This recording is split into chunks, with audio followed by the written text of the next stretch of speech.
चलिए शुरुआत war zone की खबर के साथ करेंगे। अमेरिका, इजराइल और ईरान के बीच जारी युद्ध का आज 12वां दिन है। पिछले 12 दिनों से लगातार जारी इस जंग में बहुत कुछ देखने को मिला है और अपने बहुत खतरनाक मोड़ पर यह जंग पहुंच चुकी है। दोनों ओर से लगातार एक दूसरे पर हमले किए जा रहे हैं। ईरान की सर्वोच्च राष्ट्रीय सुरक्षा परिषद के सचिव अली लारिजानी का यह कहना है कि ईरान के लोग अमेरिका की धमकियों से डरते नहीं हैं। उन्होंने कहा कि पहले भी कई ताकतवर लोग ईरान को खत्म करने की कोशिश कर चुके हैं, लेकिन वो सफल नहीं हुए। इस बीच अमेरिका लगातार ईरान को तबाह और बर्बाद करने की धमकी दे रहा है। अब तक की रिपोर्ट की माने तो पिछले 12 दिनों में अमेरिका के 140 सैनिक जख्मी हुए हैं और 8 की मौत हो चुकी है। तो वहीं ईरान में 13,000 से ज्यादा लोगों के मारे जाने की खबर है।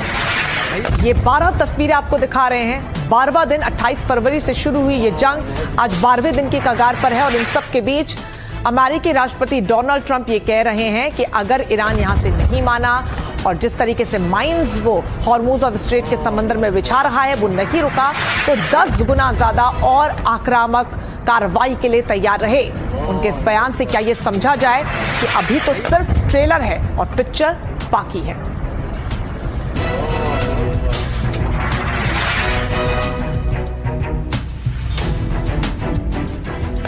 महायुद्ध के 12वें दिन जिस तरीके की तस्वीरें लगातार सामने आ रही हैं अमेरिका की तरफ से, हालांकि कल कहा गया कि युद्ध खत्म हो सकता है, ऐसे संकेत दिए गए कि जल्द युद्ध का संकट जो है वो निपट सकता है, खत्म हो सकता है, लेकिन इन सब के बीच लगातार अन्य बयान जो अमेरिकी राष्ट्रपति दे रहे हैं उससे ये तस्वीर साफ हो रही है कि यह जंग अभी कम से कम और 4 से 5 हफ्ते चलेगी। इस बीच बड़ी खबर आपको दे दें, अमेरिका का ईरान पर बड़ा हमला हुआ है। हॉर्मुज स्ट्रेट के पास 16 ईरानी शिप्स को तबाह कर दिया गया है। बारूदी सुरंग बिछाने वाले शिप तबाह किए गए हैं। ट्रंप की ईरान को सीधी धमकी भी दी गई है कि बारूदी सुरंग बिछाने वाले शिप को हटा ले ईरान या फिर अंजाम भुगतने के लिए तैयार रहे। तो तस्वीरें भी, ये सैटेलाइट इमेजेस हैं, वीडियो जो है वो जारी किया गया है कि ट्रंप ने किस तरीके से इस बड़ी कार्रवाई को अंजाम दिया है, जहां पर अमेरिका ने ईरान पर बड़ा हमला करते हुए हॉर्मुज स्ट्रेट के पास 16 ईरानी शिप तबाह किए जाने का दावा किया। दरअसल बारूदी सुरंग बिछाने को लेकर ये शिप यहां पर मौजूद थे जिनको तबाह किया गया है, ऐसी जानकारी दी गई है अमेरिका की तरफ से। और ट्रंप ने ईरान को धमकी भी दी है, सीधे शब्दों में कहा कि बारूदी सुरंग बिछाने वाले शिप वहां से हटा ले, नहीं तो और ज्यादा अंजाम भयावह हो सकते हैं और भुगतने के लिए ईरान तैयार रहे।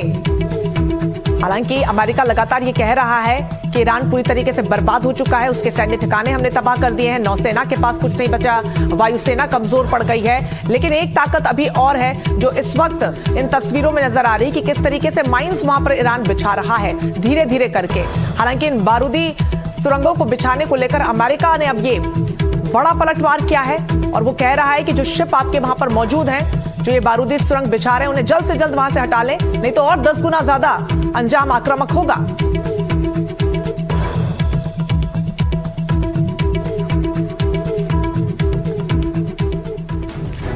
तो वहीं अमेरिका, इजराइल और ईरान पर बड़ा हवाई हमला देखने को मिला है। ईरान के तबरीज शहर पर एयर स्ट्राइक की गई है। IRGC बेस और खुफिया मंत्रालय की इमारत पर हमले की खबर सामने आ रही है कि कैसे, ये तस्वीरें देखिए आपको दिखा रहे हैं। तबरीज शहर ये ईरान का बताया जा रहा है जिस पर बड़ी एयर स्ट्राइक की गई है अमेरिका और इजराइल की तरफ से, और उसके बाद वहां पर चीख पुकार मच गई। खुफिया मंत्रालय की, IRGC के बेस और खुफिया मंत्रालय की इमारत ये बताई जा रही है जिस पर ये बड़ा हमला किया गया है। तस्वीरें भी आपको दिखा रहे हैं, चारों तरफ आपको देखिए बड़े बड़े ईंट और पत्थर टूटे पड़े मिलेंगे, दिखेंगे जमीन पर। ये बता रहा है कि किस तरीके से यहाँ पर जबरदस्त धमाका हुआ है, पर कच्चे उड़ गए। ये जो इमारत है और जो बेस वहां पर है और धुएं का गुबार आप देखिए, लोग वहां पर दहशत में आ गए। लोगों की चीख पुकार भी आप साफ तौर पर इस वीडियो में सुन पाएंगे।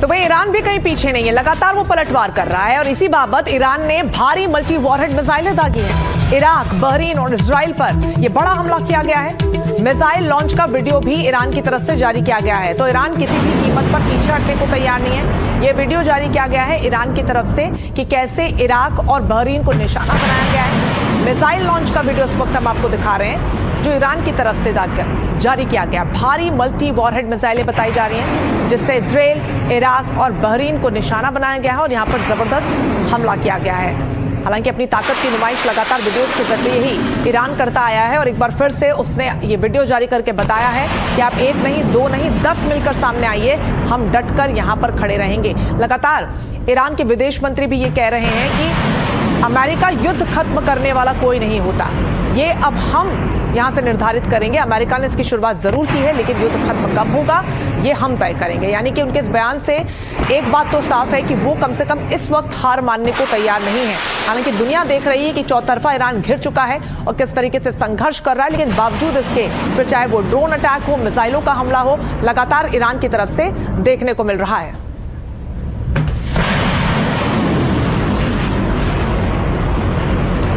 तो ये तस्वीरें लगातार देखने को मिल रही हैं और इस वीडियो को भी ईरान ने जारी किया और बताया कि कैसे इजराइल पर भी वो चुन चुन के हमले कर रहा है। एक बड़ा अपडेट आपको दे दें, युद्ध के बीच अमेरिका के लिए आज सबसे बड़ी चुनौती उसका कर्ज बन चुका है।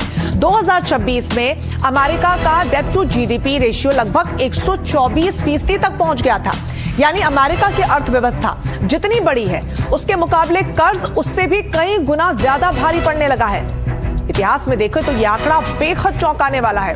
द्वितीय विश्व युद्ध यानी कि सेकेंड वर्ल्ड वॉर के बाद जितना कर्ज अमेरिका पर था, आज का रेशियो उससे भी आगे निकल चुका है। और यह आंकड़ा केवल कोविड महामारी के समय के रिकॉर्ड 126.3% से अभी थोड़ा ही नीचे है और आशंका जताई जा रही है कि यह आगे बढ़ सकता है।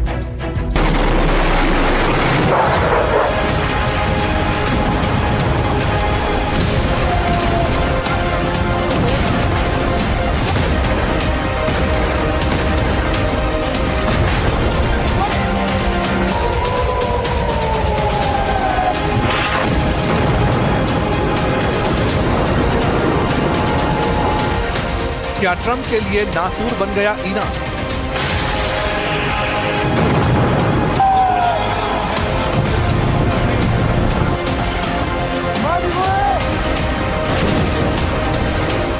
क्या ईरान युद्ध अब 10 साल तक चलेगा?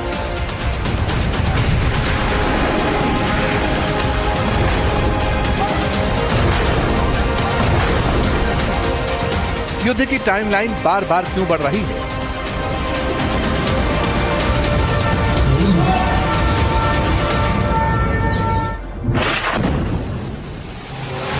क्या सीजफायर के लिए दबाव बनाने की रणनीति है?